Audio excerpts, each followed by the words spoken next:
Morning welcome back to my YouTube channel. आशा कर मत बढ़िया थे। मो मिनी ब्लॉग को स्वागत करूँ। तो हैप्पी कुमार पूर्णिमा विथ लक्ष्मी पूजा। मामू घर आज मुझे सब सेलिब्रेट करदे जमी पार्ट 1 ने देखिले मामू घर को मुझे कौन सब करी तार पार्ट 2। तो ये माँ मौसी मम्मी माने माँ मौसी और मुझे चली आसलु समस्ते बुलायापी। ये आम मामू घर भ्यू टे देखी दिंतु मान रोड्र भ्यू। तापर हम पलि आसलु जल्दी जल्दी आसिकी किचन में लगी पड़ू चटापट कटापट चटापट कटापट कौन बुझीपार माने चटापट जो मैंने ओडिया लोक पूरा सच्चे ओडिया बुझीपारे मयूरभंजिया भाषा आ। तो ये मुझे आज उपास करी मम्मी मौसी सब मैंने खाइले। मुझे माने खाली जल ही पीऊँगी आ कि ना।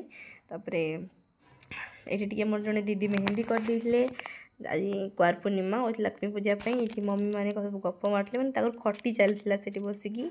सेपटे आम टेंट कम भी प्राय सरी आसला। ये मम्मी मौसी सब गप मारुले लेडीज लोकर गप। तो से पलि आसली। आपण मैंने ब्लॉग को टे सपोर्ट करूँ मैंने मिनी ब्लॉग को लाइक कमेंट शेयर सब्सक्राइब सब कर दिंतु जल्दी जल्दी।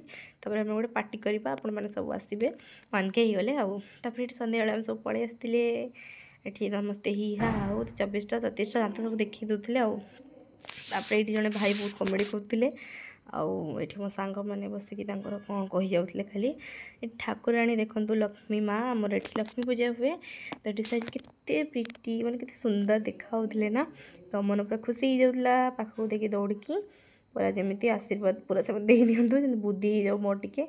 तो ये मुझे स्टाइल मारदे आपने तो देखी देखी बोरिंग होते ना। तो यहाँ देखते मो भाई जड़े जाइना से भिडटा कर से भितर। तो ये एक्चुअली 4टा टाइम करते मुझे पर ब्लॉगटा। तो ये कितने सुंदर देखा ना टेंटा एमती किसी तार भ्यू थिला। लाइट डेकोरेशन बहुत सुंदर करते एक्चुअली जहाँ को भी डाकी ना से बहुत सुंदर करते। आम टे भोग खाईदेलु। आज का ब्लॉग टी केमती लगे तो like comment share and subscribe करदेवे।